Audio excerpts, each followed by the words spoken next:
আজকে তোমাদের আবার একটা সত্যিকারের ঘটনা বলবো। ঘটনাটা হচ্ছে যাদবপুর অঞ্চলের।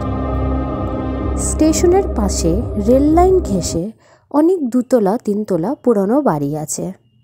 সে বাড়িগুলো অনেক পুরনো আর চারিদিকে ধুলোর জমা, যাদের দিকে লোকজন তাকায় না, তাকালেও মুখ ঘুরিয়ে নেয়। ওখানেই এমনি একটা ফ্ল্যাট 3B/49 বিকাশ ভট্টাচার্য রোডে। দেখতে একেবারেই সাধারণ ফ্ল্যাট, ধৌনত রং, ছাদে জল গড়িয়ে জমে থাকে। তবে সেই ফ্ল্যাটে আজ পর্যন্ত 23 বছর ধরে কেউ স্থায়ীভাবে থাকতে পারেনি। ঘটনা শুরু 1999। সেই সময় ওখানে থাকতেন একজন তরুণী, নাম ঈশিতা ব্যানার্জি। বয়স মাত্র 24 বছর। সদ্য MA পাস করেছেন কলকাতা বিশ্ববিদ্যালয় থেকে। মা বাবা আগেই মারা গেছেন। একাই থাকতেন মেসোর রেখে যাওয়া ওই ফ্ল্যাটে। লোকে বলতো মেয়েটা চুপচাপ, কারোর সঙ্গেই বেশি মেশেন না। কিন্তু হঠাৎ করে একদিন সেপ্টেম্বর 17 তারিখে ঈশিতার মৃত্যুদয় পাওয়া যায় তার বেডরুমে ফ্যানের সঙ্গে ঝুলন্ত অবস্থায়। কোনো সুসাইড নোট ছিল না, কোনো আত্মীয় তখন কাছাকাছি ছিল না। পুলিশ রিপোর্ট, মৃত্যু রাত 1টা থেকে 3টের মধ্যে। দরজা ভিতর থেকে বন্ধ। বেডরুমের আয়নায় লাল দাগের মতো কিছু পাওয়া গেছিল, যা হজম হয়নি পুলিশেরও।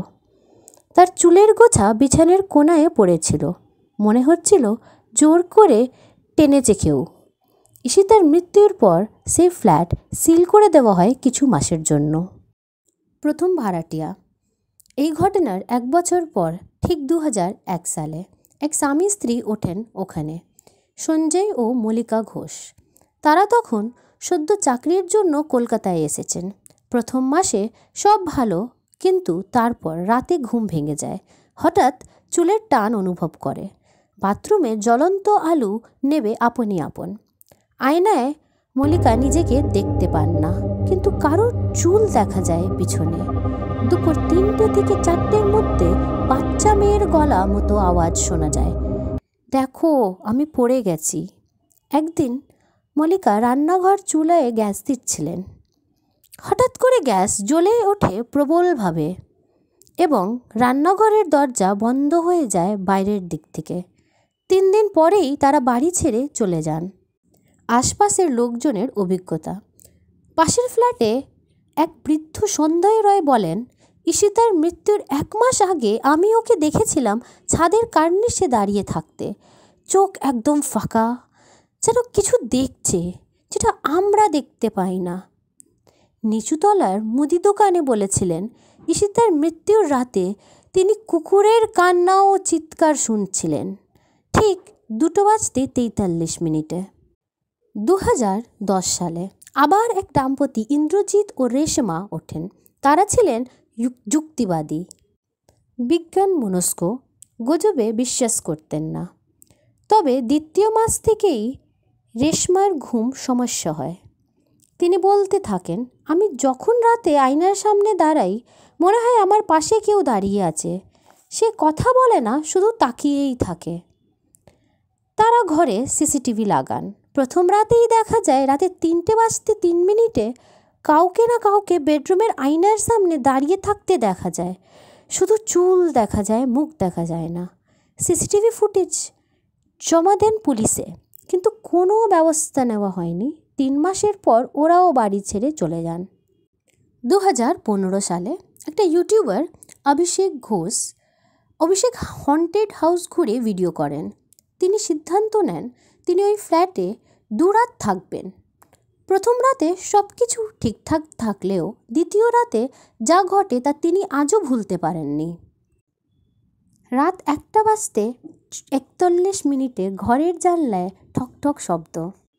আয়নার সামনে দাঁড়িয়ে ক্যামেরা সেট করতেই বিদ্যুৎ চলে যায়।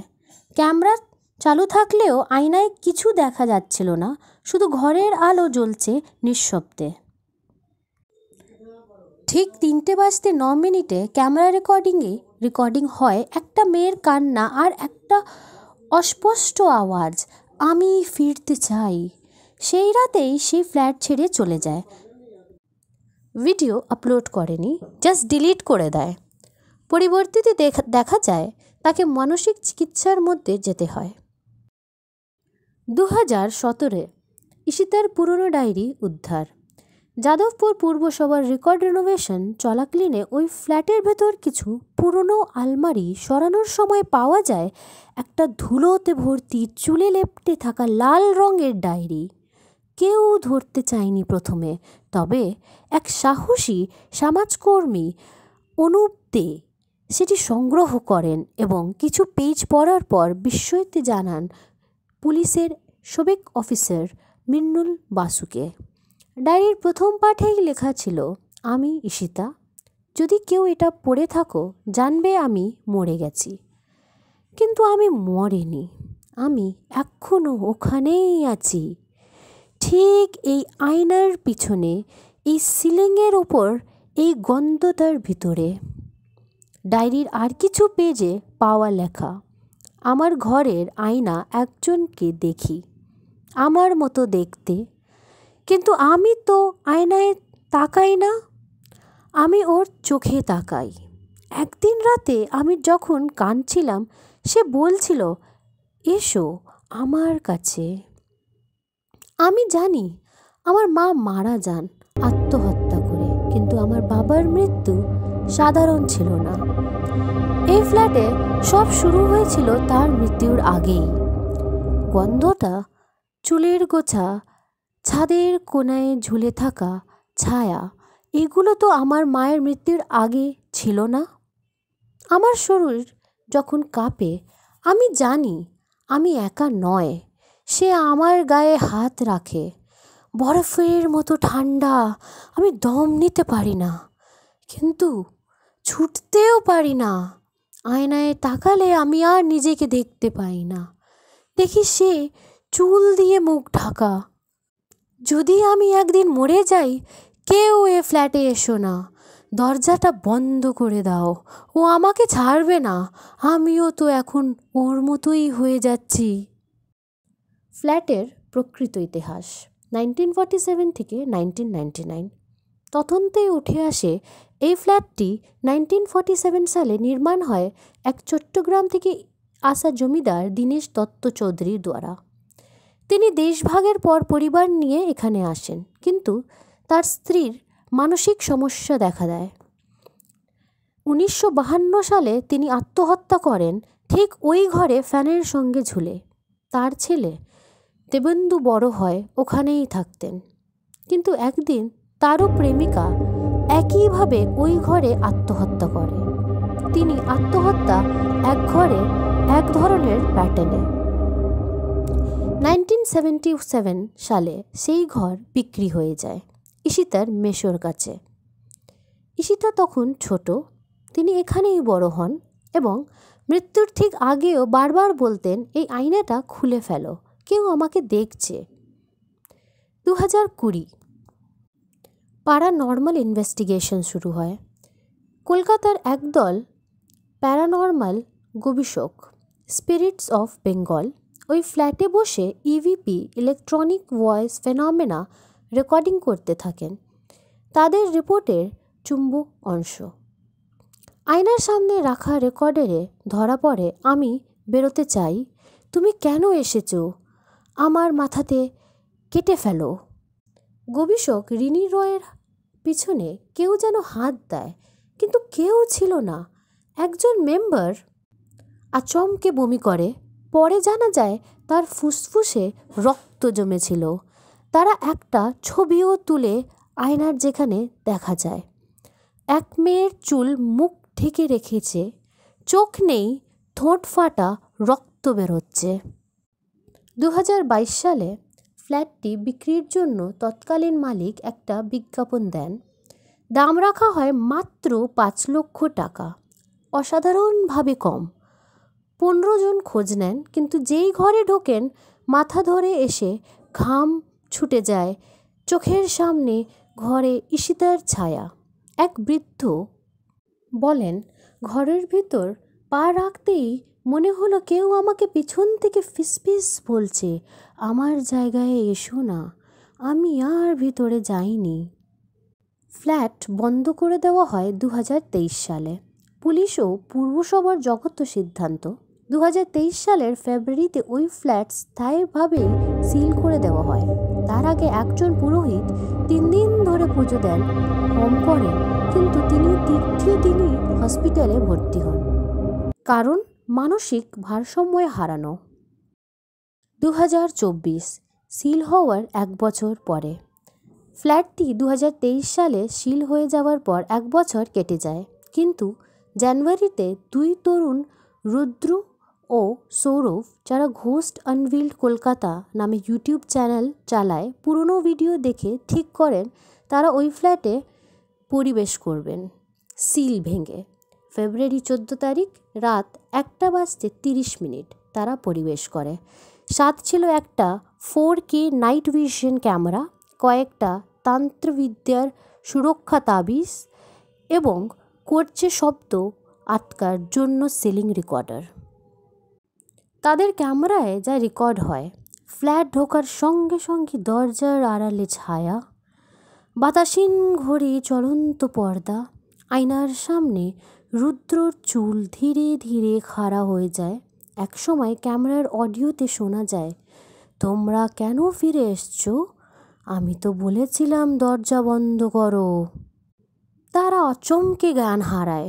পরদিন সকাল 6টায় তাদের পাওয়া যায় দরজার বাইরে অজানান অবস্থায়। তাদের ক্যামেরার ফাইল পুরোপুরি ড্যামেজড, শুধু একটা অডিও ফাইল বাঁচতে পারে, যেটা শোনা যায়, এটা আমার জায়গা, এখন তুমিও যাবে। সেই রাতে ঘটে কিছু অলৌকিক ঘটনা। পাশের ফ্ল্যাটের বাসিন্দারা বলেন, তার রাত 3:11 ফ্ল্যাটের ভেতর থেকে কান্নার শব্দ শুনেছেন। 3টি ব্যালকনি আর সবগুলো জানলা নিজে নিজে খুলে যায়। একজন প্রতিবেশী অঞ্জুন সেন এর ফোনে হঠাৎ ভিডিও চালু হয়ে যায়, যেখানে কয়েক সেকেন্ডের জন্য দেখা যায় ঈশিতার জ্বলন্ত মৃত্যুদেহ, যদিও তিনি কোনো ভিডিও খোলেননি। ঈশিতার মৃত্যু আসলে রহস্য। অনেক বছর পর ঈশিতার এক বন্ধুর দেওয়া চিঠির খাম পাওয়া যায়। তার পুরনো বইয়ের ভিতরে যেখানে লেখা ছিল, ঈশিতা, তুমি আমাকে বিশ্বাস করনি, কিন্তু তুই যে ঘরে থাকিস ওটা অঞ্জনের ঘর। ওর মাই প্রথম ঝুলে মরে, তারপর থেকে ওর রক্তের পিপাসা শেষ হয়নি। ওকে যারা দেখে তারাই মরে, আত্মহত্যা নয়। ওরা ডাক শোনে, উঠে গিয়েই ঝুলে পড়ে। কেউ ঠেলে দেয় না, তারা নিজেই মনে করে ঝুলতে হবে। এই চিঠি থেকে জানা যায় ওই ফ্ল্যাটে যে আত্মহত্যাগুলো ঘটছিল তার কোনোটাই ছিল না নিজের ইচ্ছায়।